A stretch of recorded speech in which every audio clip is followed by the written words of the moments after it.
गन्दै गन्दै जाऊ money money money.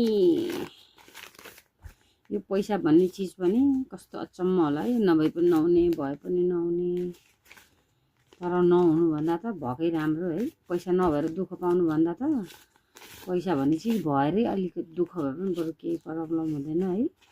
तर नभएर दुःख पाउनु भनेको चाहिँ तहीँ हेला बेइज्जत हुनु हो के, अपमान हुनु हो।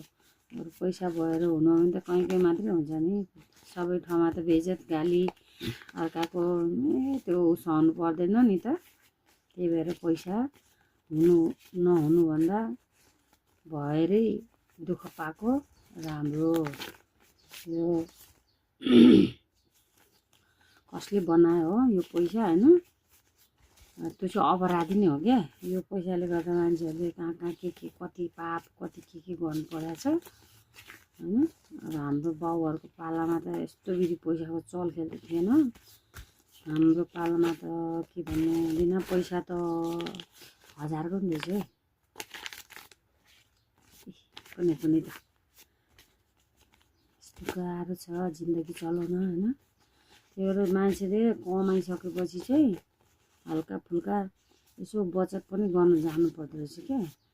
ल्यायो कमायो खायो उडाइहाल्छ, अब फेरि आइहाल्छ नि भनेर त्यस्तो चाहिँ भन्नु हुँदैन रहेछ।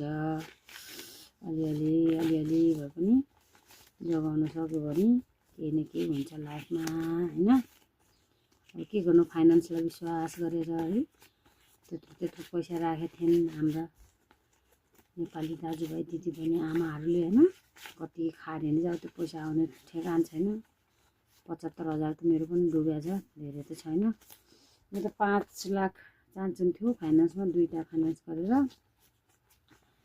झन्नै डुबेको थियो। म त टेबल ठोकी गएँ, धाएर टेबल ठोकी त बन्द हुनुभन्दा अगाडि धाएर बरु पसलै बन्द गरी धाएर गएर तिनीहरूको टेबल ठोकी झगडा गरेर है। अनि अरू चाहिँ मैले निकालेँ।